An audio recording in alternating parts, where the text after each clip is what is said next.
আপনি কি ভাবছেন আপনার জীবন শেষ হয়ে গেছে? আপনার চারপাশের মানুষ আপনাকে অবহেলা করছে? আপনার যোগ্যতা নিয়ে প্রশ্ন তুলছে বলে আপনি নিজেকে গুটিয়ে নিচ্ছেন? একটু থামুন, আয়নার সামনে গিয়ে দাঁড়ান আর নিজেকে একটা প্রশ্ন করুন। আপনি কি এই হার মেনে নেওয়ার জন্য পৃথিবীতে এসেছেন? না, একদমই না। কষ্ট হচ্ছে, তাই না?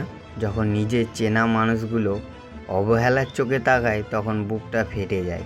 যখন রাতের অন্ধকারে একাকিত্ব আপনাকে গ্রাস করে, যখন পকেটে টাকা থাকে না আর মাথার ওপর স্বপ্নের বোঝাটা দিন দিন ভারী হতে থাকে, তখন মনে হয় সব ছেড়ে ছুড়ে দিয়ে পালিয়ে যায়।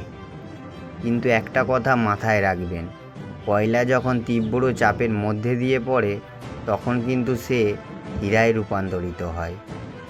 আজ আপনার উপর যে চাপের পাহাড় ভেঙে পড়েছে, সেটা আপনাকে ধ্বংস করতে আসেনি, এসেছে আপনাকে নতুন করে তৈরি করতে। শুনুন, এই দুনিয়া বড় অদ্ভুত। আপনি সফল না হওয়া পর্যন্ত কেউ আপনার কষ্টের গল্প শুনতে আসবে না। আপনি কতটা পরিশ্রম করছেন, রাতে কতটা কাঁদছেন, তাতে এই পৃথিবীর কিছু যায় আসে না। দুনিয়া শুধু একটা জিনিসই দেখতে চায়, তা হলো সফলতা।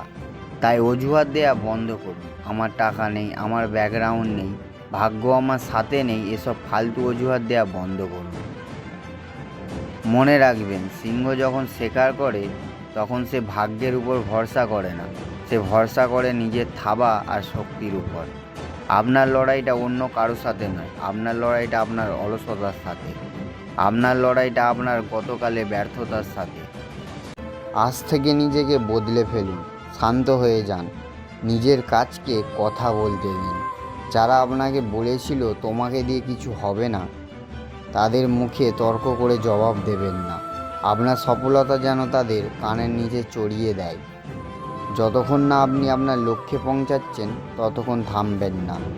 ঘুমাতে মন চাইছে, ঘুমাবেন না। মনে রাখবেন, আপনি যখন ঘুমাচ্ছেন আপনার প্রতিযোগী তখন টেবিলে বসে কঠোর পরিশ্রম করছে। আপনি যখন সময় নষ্ট করছেন তখন কেউ একজন তার স্বপ্নকে সত্যি করার জন্য ঘাম ঝরাচ্ছে। উঠে দাঁড়ান, নিজের ভিতরে সেই ঘুমন্ত সিংহটাকে জাগিয়ে তুলুন। ইতিহাস তারাই লেখে যারা শত আঘাতের পরেও পিছু হাঁটে না। আপনি হারার জন্য জন্মাননি, আপনি জেতার জন্য জন্মেছেন। নিজেকে বলুন, আমি পারবো, আমাকে পারতে হবেই।